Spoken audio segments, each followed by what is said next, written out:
Durante muito tempo, uma enorme criatura dominou os oceanos. Hoje, dizem que esse gigante dos mares foi totalmente extinto. Mas como algo tão grande e poderoso poderia deixar de existir? Bom, apesar de não viver mais entre nós, cientistas continuam fazendo novas descobertas sobre o lendário megalodonte. O que sabemos sobre ele, ah? E o que os cientistas descobriram recentemente? Vamos aos fatos? Vamos lá.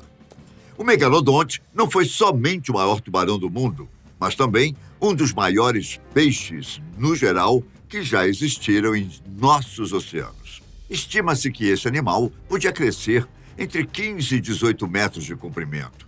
Mas há quem diga que ele era maior. E em breve você vai entender melhor do que eu estou falando. Para você ter uma ideia, isso é 3 vezes maior do que o tubarão branco, que já aterroriza qualquer pessoa que ousa cruzar o seu caminho.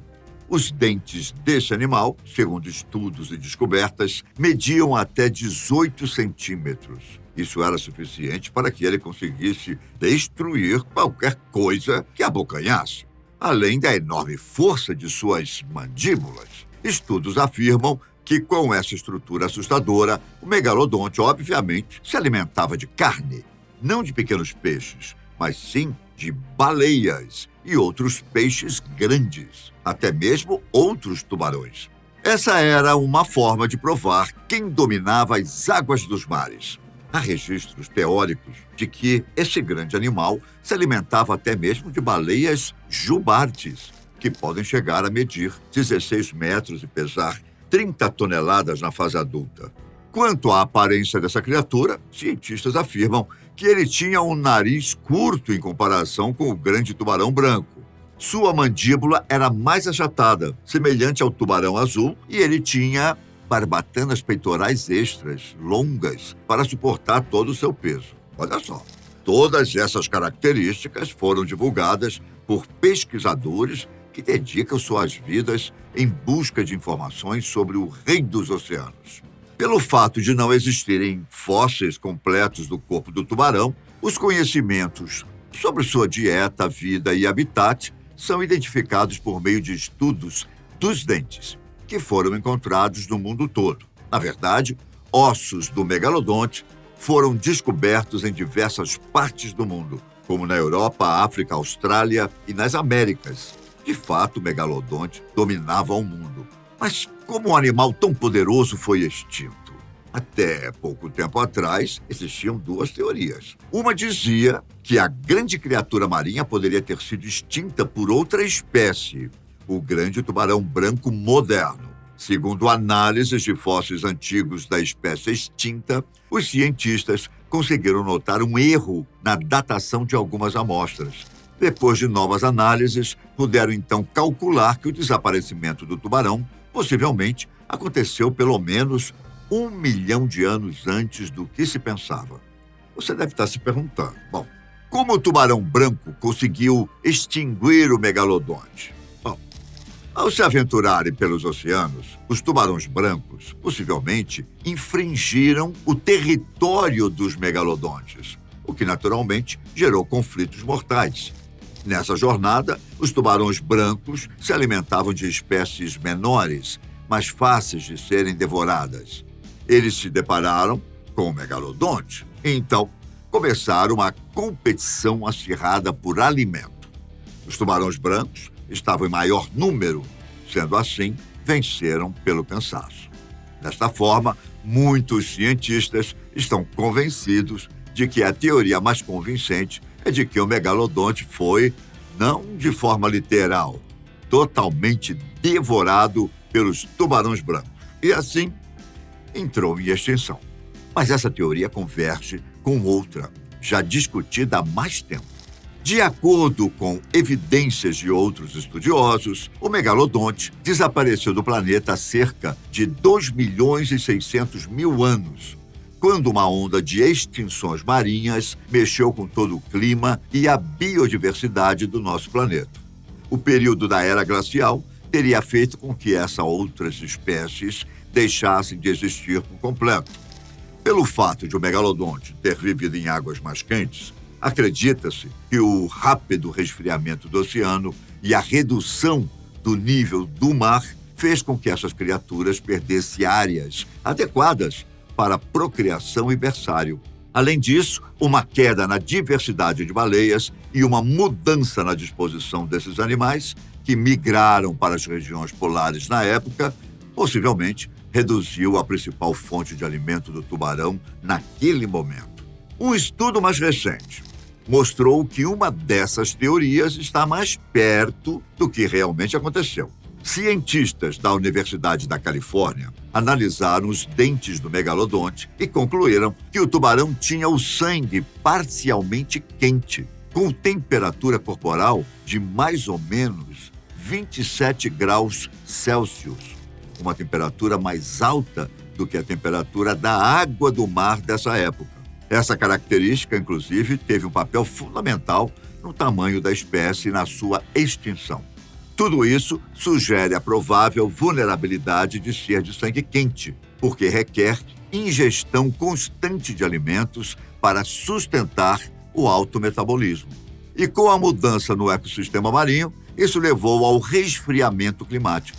Então, as descobertas recentes confirmam que, provavelmente, o megalodonte desapareceu por causa das mudanças climáticas que levaram às extinções marinhas.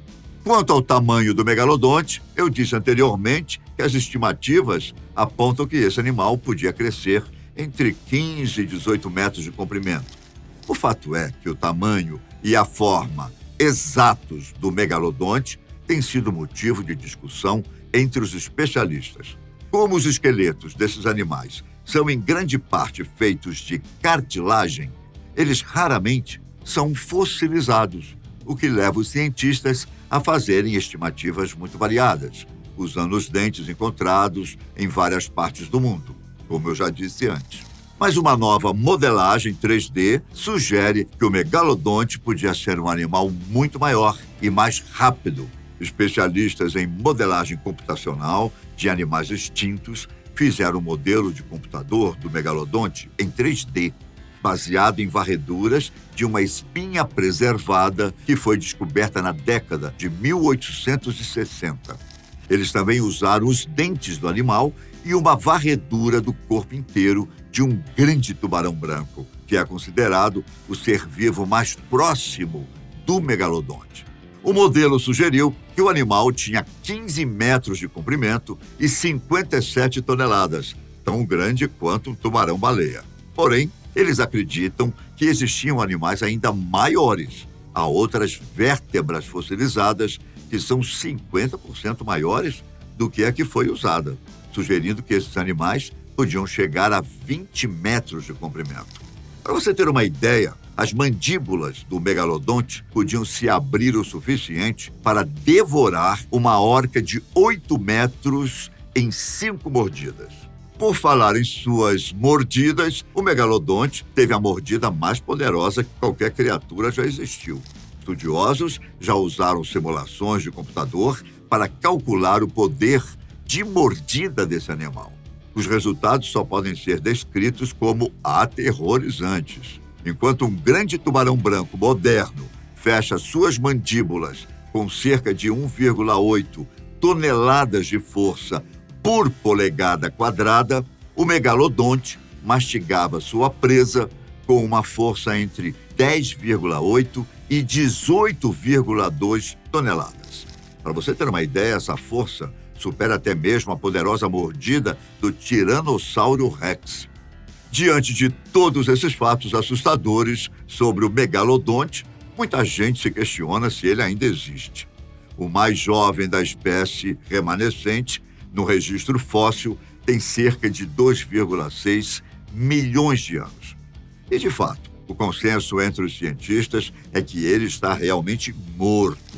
Apesar das teorias de que os megalodontes, de alguma forma, conseguiram sobreviver até os dias atuais, cientistas afirmam que não há nenhuma razão científica convincente para pensar que eles ainda estejam à espreita em nossos oceanos. Cientistas também dizem que se ele existisse hoje, nós veríamos dentes por toda parte, como vemos de outros tubarões. A propósito, os dentes do megalodonte são bastante reconhecíveis e distintos em relação aos de outros tubarões extintos e do tubarão branco. Também é lógico que, se a espécie ainda estivesse por aí, os megalodontes recém-mortos apareceriam nas praias de vez em quando. Também encontraríamos dentes presos em cadáveres de baleia. Nenhuma evidência desse tipo jamais surgiu. E, para finalizar, temos um fato um tanto macabro sobre os bebês de megalodonte. Eles eram canibais. Para garantir a sobrevivência, cientistas afirmam que os bebês do tubarão megalodonte poderiam comer seus próprios irmãos. À medida que cada embrião crescia e ocupava um espaço significativo, comê-los dava ao tubarão sobrevivente mais espaço para crescer e atingir comprimentos de 2 metros ao nascer. A natureza pode até ser fascinante, mas ela também pode ser extremamente cruel, ou não. Depende do ponto de vista, não é mesmo? Nos vemos logo mais. Um grande abraço. Tchau.